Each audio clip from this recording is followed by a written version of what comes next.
नमस्कार दोस्तों। आज हम पढ़ेंगे जवाहरलाल नेहरू जी के बारे में।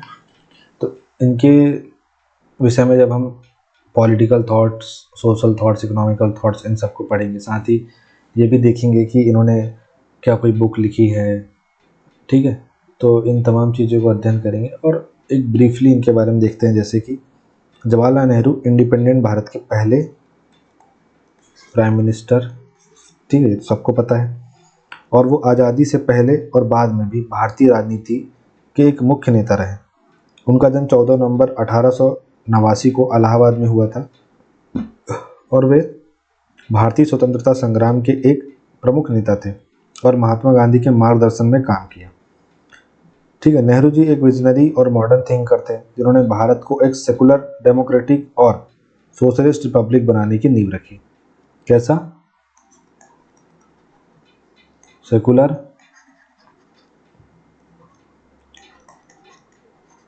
डेमोक्रेटिक एंड सोशलिस्ट रिपब्लिक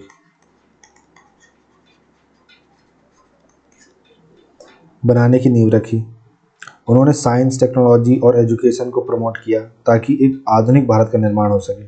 ठीक, साइंटिफिक टेम्परामेंट की बात करी। उन्हें चाचा नेहरू के नाम से भी जाना जाता था क्योंकि उनका बच्चों के प्रति जो गहरा प्रेम था, उनकी विरासत उनको इस वजह से चाचा नेहरू कहा जाता था क्योंकि उनका बच्चों के प्रति गहरा प्रेम था। उनकी विरासत में आईआईटीज़ जैसे प्रेस्टिजियस इंस्टीट्यूट जो हैं और एक नॉन अलाइन फॉरेन पॉलिसी शामिल है। ठीक है, और 27 मई 1964 को इनकी डेथ हो गई। तो ये एक बेसिक हमने इनके बारे में जाना। जब आप इनका इंट्रो लिखेंगे तो आपको इसमें लिखना होगा कि जवाहरलाल नेहरू एक महान स्वतंत्रता संग्राम सेनानी, प्रथम भारतीय प्रधानमंत्री, ठीक है, समाजवादी विचारक, आधुनिकता के प्रणेता, ठीक है, एवं राष्ट्र निर्माण में बेहतर योगदान हेतु जाने जाते हैं। तो ऐसा आपको एक इंट्रो लिखना है इनके विषय में। ठीक है, अब बर्थडे या फिर डेथ डे नहीं लिखना है, वैसा पूछा भी नहीं जाएगा। बाकी इतना तो आपको लिखना ही है। इसके अलावा आप देखिए, इसके अलावा आपको जब इनकी कुछ बुक्स हैं, द डिस्कवरी ऑफ इंडिया, इसके ऊपर श्याम बेनेगल जी ने एक बहुत अच्छी सीरीज़ बनाई है जो आपको यूट्यूब में मिल जाएगी, डीडी नेशनल के चैनल पे। आप इसको देखिए।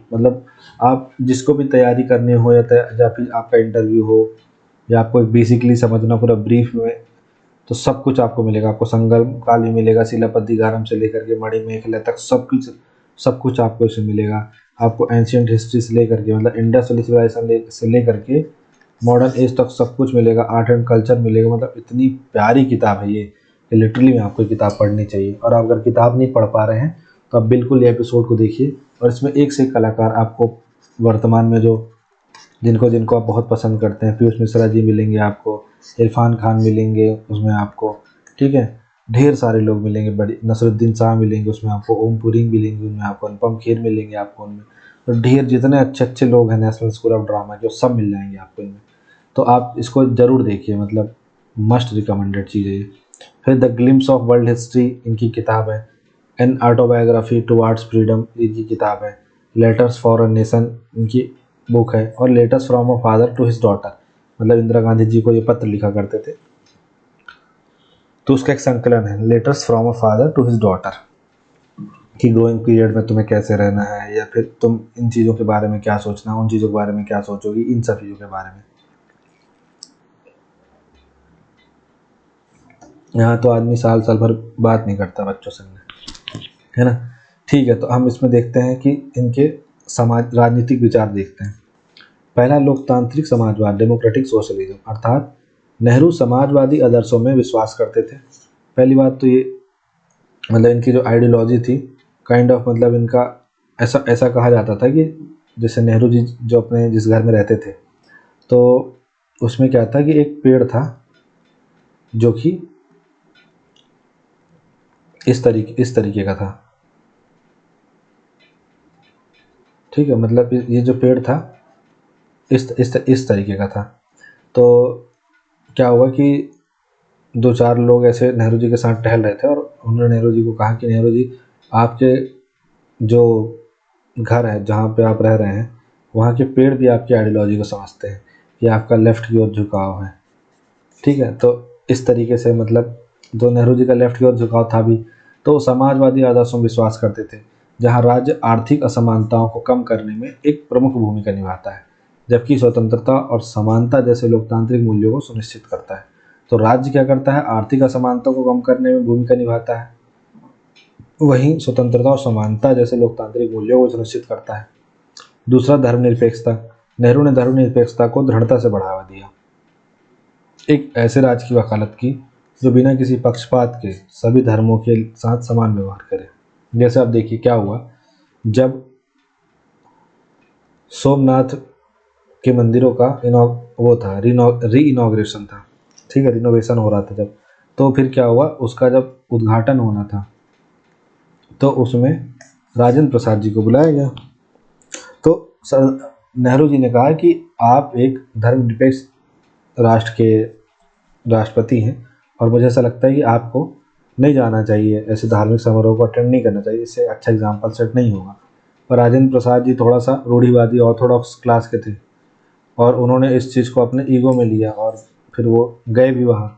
तो मतलब अगर आप सेकुलर हैं तो यू हैव टू, मतलब आप व्यक्तिगत रूप से वो राष्ट्रपति तो आप हैं, आप वहाँ जा रहे हैं तो आप वहाँ राजेंद्र प्रसाद को रिप्रेजेंट नहीं कर रहे हैं, आप तो वहाँ पे राष्ट्रपति को रिप्रेजेंट कर रहे हैं, क्योंकि उन्होंने राजेंद्र प्रसाद को नहीं इनवाइट किया ना, उन्होंने प्रेसिडेंट ऑफ इंडिया को इनवाइट किया है।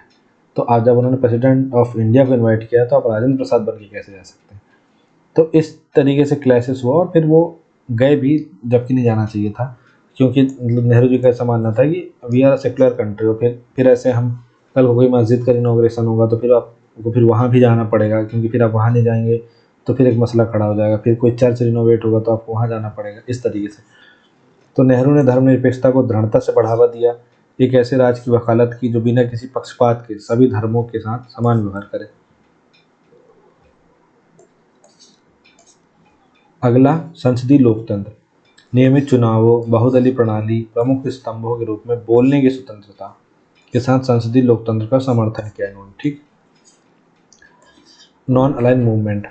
नेहरू ने गुट निरपेक्षता को बढ़ावा देने में एक महत्वपूर्ण भूमिका निभाई, जहां भारत ने शीत युद्ध के दौरान तटस्थता बनाए रखी, महाशक्तियों के साथ गठबंधन से परहेज किया, मतलब न अमेरिका की तरफ न रूस की तरफ, राष्ट्रीय एकीकरण, सिर्फ अपनी तरफ राष्ट्रीय एकीकरण।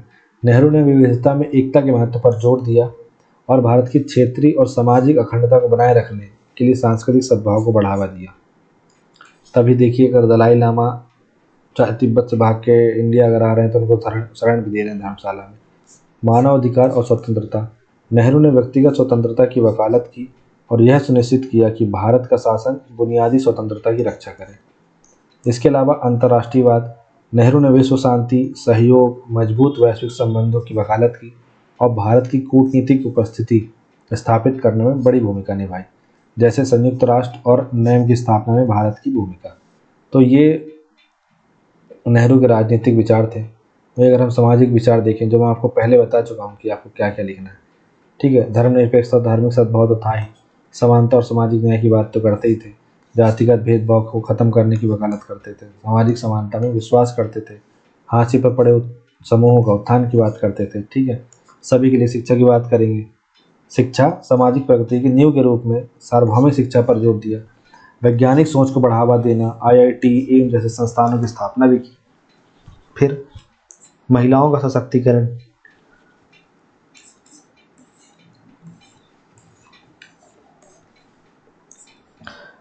नेहरू ने लैंगिक समानता का समर्थन किया, शिक्षा, रोजगार, राजनीति में महिलाओं के अधिकारों की वकालत की, जैसे स्थानीय निकायों में महिला आरक्षण। फिर बाल कल्याण और युवा विकास। उनका मानना था कि बच्चे देश का भविष्य हैं और उन्होंने बाल कल्याण पर केंद्रित नीतियाँ पेश की, जिससे उन्हें चाचा नेहरू की उपाधि मिली। उदाहरण के लिए बाल दिवस की शुरुआत। ठीक। फिर सांस्कृतिक बहुलवाद। नेहरू ने भारत की विविधता का जश्न मनाया, विभिन्न भाषाओं, परंपराओं, जीवन शैली के प्रति सम्मान को प्रोत्साहित किया। ठीक है। उदाहरण के लिए अपनी पुस्तक डिस्कवरी ऑफ इंडिया में भारत की सांस्कृतिक विरासत पर ध्यान केंद्रित किया। फिर ग्रामीण विकास। नेहरू ने शहरी ग्रामीण विभाजन को पाटने के लिए ग्रामीण बुनियादी ढांचे, स्वास्थ्य सेवा, शिक्षा में सुधार पर जोर दिया। तो सब आपको सामाजिक विचार में इनके लिखना है। ठीक है। तो ये हमने देखा नेहरू जी के विषय में। नेहरू जी के विषय में हमने ये देखा कि सामाजिक विचार उनके क्या हैं। नेहरू जी के विषय में हमने देखा कि उनके राजनीतिक विचार क्या हैं। और नॉन अलाइन मूवमेंट वाले विषय में भी आप अच्छे से एक बार देख लीजिएगा। और डिस्कवरी ऑफ इंडिया किताब तो आप ज़रूर पढ़िएगा, आई स्ट्रांगली रिकमेंड यू। तो ये थे जवाहरलाल नेहरू और इनका ऐसे इंट्रो लिखना है। फिर कंक्लूजन में आज का रिलेवेंस भी डाल देना है कि अंतर्राष्ट्रीयवाद कितना ज़रूरी है आज के समय में, ये सब चीज़ें। तो thank you so much for watching this video. Have a nice day.